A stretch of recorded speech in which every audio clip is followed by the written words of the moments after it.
रहीम अस्सलाम वालेकुम नाज़रीन, आप देख रहे हैं कश्मीर क्राउन। मैं हूं बिलाल शाहबादी। इस वक्त हम मॉडल हॉस्पिटल डोरू में मौजूद हैं। मॉडल हॉस्पिटल डोरू की बात करें तो ये मॉडल हॉस्पिटल का दर्जा इसको दिया गया है, लेकिन जब अंदर हम देखते हैं तो अंदर इंफ्रास्ट्रक्चर तो ठीक ठाक है, लेकिन यहाँ पे जो एक्सपर्ट्स होने चाहे, जो टेक्नीशियंस होने चाहे, वो नहीं है, जिसकी वजह से यहाँ पे कीमती मशीनें जंग खा रही है क्योंकि वो इस्तेमाल में नहीं लाई गई है कई सालों से। हद तो ये है कि एनेस्थीसिया भी यहाँ पे नहीं है। आपको मालूम है कि रेलवे लाइन की एक्सटेंशन जब से संगलदान तक ली गई है, अब संगलदान का फ्लो भी यहाँ डोरू हॉस्पिटल में आता है। अब बानीहाल का तो पहले से यहाँ पेशेंट्स आते रहे हैं। पेशेंट फ्लू डोरू हॉस्पिटल में काफ़ी है, लेकिन बदकिस्मती से यहाँ से जब पेशेंटों को अनंतनाग रेफ़र करना पड़ता है, श्रीनगर रेफ़र करना पड़ता है, वादी के दीगर हॉस्पिटल में रेफ़र करना पड़ता है, तो काफ़ी सारी दिक्कतें और तकलीफ़ें उठाना पड़ती है पेशेंटों को। ख़ासकर जो संगलदान से आए हुए पेशेंट होते हैं, जो बानीहाल से आए हुए पेशेंट हैं, वो इस गर्ज से आते हैं कि हमें ट्रैवल एक्सपेंसेस और बाकी सारे अखराजात बच जाएं, जो हमें श्रीनगर या वादी के बाकी हॉस्पिटल तक पहुंचने में होता है, वो बच जाए। लेकिन यहाँ से भी पेशेंटों को रेफ़र करना पड़ता है। वजह यही है कि एक तो यहाँ पे स्टाफ की डर्थ है, क्योंकि 1978 से जो पोस्ट क्रिएट किए गए हैं वही है 1978 के पोस्ट से यहाँ पे अभी काम कर रहे हैं, जिसकी वजह से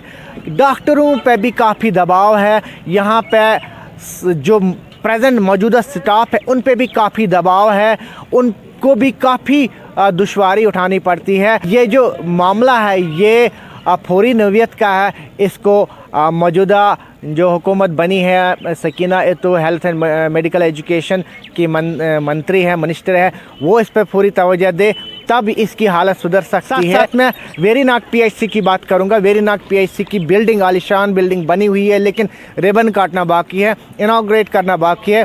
यहाँ पे हम सरकार से हम दरख्वास्त करते हैं कि वेरीनाग हॉस्पिटल का उसकी इनाग्रेशन किया जाए, और उसमें भी यही हालत है।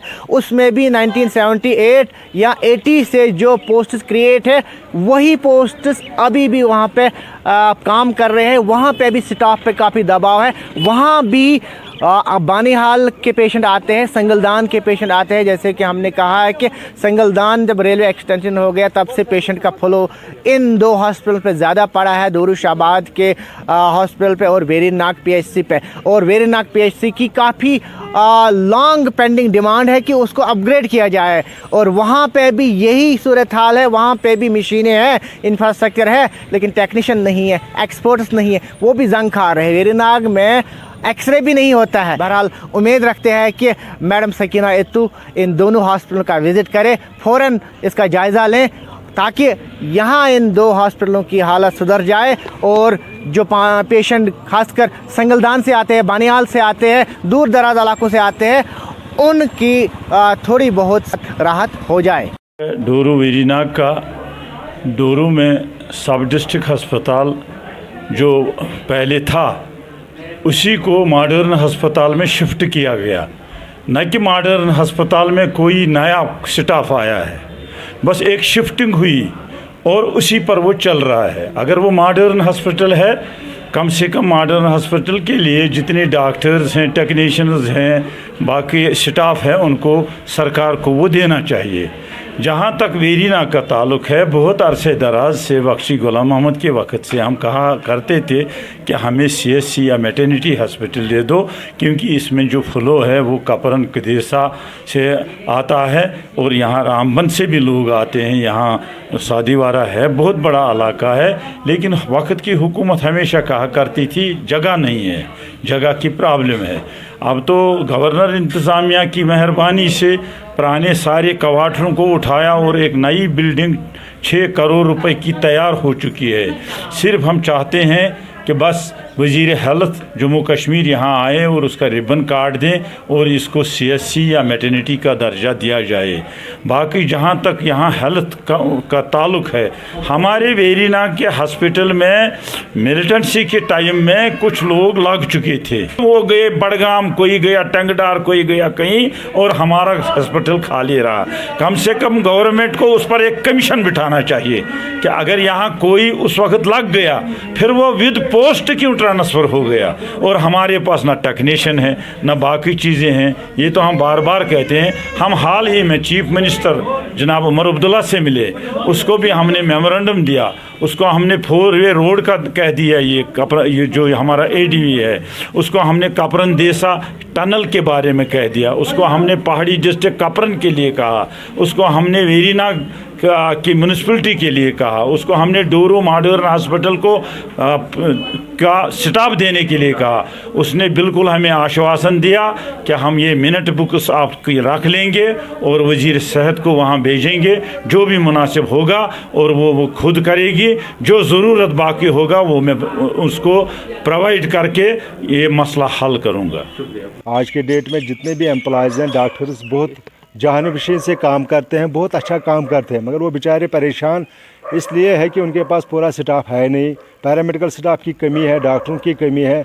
हमारे जो लेबर रूम में लेडीज़ डॉक्टर होती है, एनेस्थीसिया के लिए 2 दिन काम चलता है, बाकी 6 दिन तो काम बंद होता है क्योंकि डॉक्टर अवेलेबल नहीं है।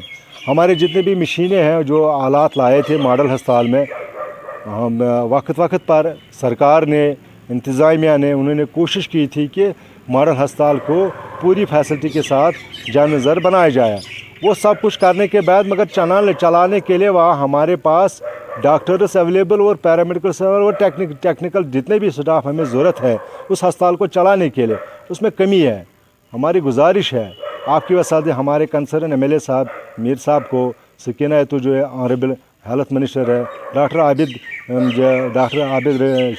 साहब को, रशीद साहब को भी हमारी गुजारिश है, एक बार आप पूरा इसको जांच ले। पूरे शाहबाद के हेल्थ सेक्टर को सेहत ठीक नहीं है, महकमा सेहत का सेहत ठीक नहीं है। कल ही बात है, वेरीनाग अस्पताल में पुराना अस्पताल है, उसको अपग्रेड करने की ज़रूरत है। वहाँ ये देखना है कि जो कल हादसा हुआ उस पर भी देखना चाहिए। लोग परेशानी की हालत में, लोगों से उम्मीदें हैं, नई सरकार से लोगों को उम्मीदें वाबस्ता है कि कम से कम हेल्थ सेक्टर की तरफ ज़्यादा तवज्जो दें। मॉडल अस्पताल डोरू की बात चाहे या MCH की बात है, चाहे प्राइमरी हेल्थ सेंटर ये वेरीनाग की जो पुराना अस्पताल है उसको अपग्रेड करने की ज़रूरत है ताकि परेशानी हल हो जाए। हमें उम्मीद है कि आपकी वजह जालिम न्यूज़ की यहाँ क्राउन की तरफ से हमारे जो शाहिद साहब चला रहे हैं, तो उनकी तरफ से मैं आपसे गुजारिश करना चाहता हूँ मुतल्लिका हुकाम तक ये बात पहुँचाए, कम से कम ये जो हमारी परेशानी हेल्थ सेक्टर की तरफ से उसको दूर किया जाए। जहाँ तक मुझे मालूम पड़ा है, जो ये ऑटोमेटिक बायोकेमिस्ट्री एनालाइज़र है ये परचेज़ किया है 2014 में। जो हमारा हॉस्पिटल उस टाइम था उसमें वो स्पेस नहीं अवेलेबल थी जहाँ पर ये फंक्शन करता, और 2019 में ये शिफ्ट हो गया है नई बिल्डिंग में। फिर जब हमने मशीन की जांच पड़ताल मेडसिटी से कराई तो हमें पता चला कि ये थोड़ी बहुत डैमेज हो गई है और इसकी बैटरी बहुत डाउन हो गई है, और बदकिस्मती से वो बैटरीज अवेलेबल नहीं हुई है मेडसिटी से, तो उसके लिए हमने उनसे बात कर ली थी, उनको लेटर भी भेजी है। अक्सर बेहतर इसके लिए इंशाल्लाह हमें उम्मीद है कि हम एक नया एक्सरे फिल्म जो प्रोवाइड करता है प्रिंटर बाय करेंगे विद इन 2-3 मंथ्स, जो हमने अपने शेड्यूल में रखा है। तब तक मैं लोगों से गुजारिश करता हूं कि जो भी एक्सरे कराएगा उसका रिपोर्ट 2 घंटे के बाद ज़रूर लिया करे।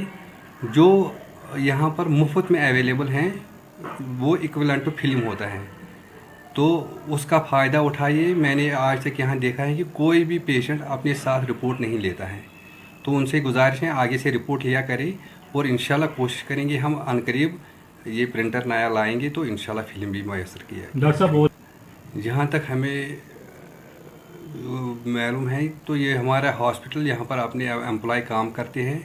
स्टूडेंट्स हर हॉस्पिटल में होते हैं, उनको एज ए यूजुअल ट्रेनिंग पे आना पड़ता है, तो वो इस चीज़ में इन्वॉल्व नहीं है, वो अपनी ट्रेनिंग कर रहे हैं।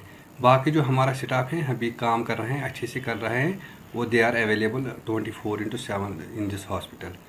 तो मैसेज लोगों से गुजारिश है कि अगर कहीं भी किसी भी खुदा न खास्ता इनको तकलीफ़ हो जाए, उसके लिए प्लीज़ हमसे सीधा कांटेक्ट करें, तो इंशाल्लाह हम पूरी तरह से कोशिश करेंगे उस मुश्किलात को दूर करने के लिए।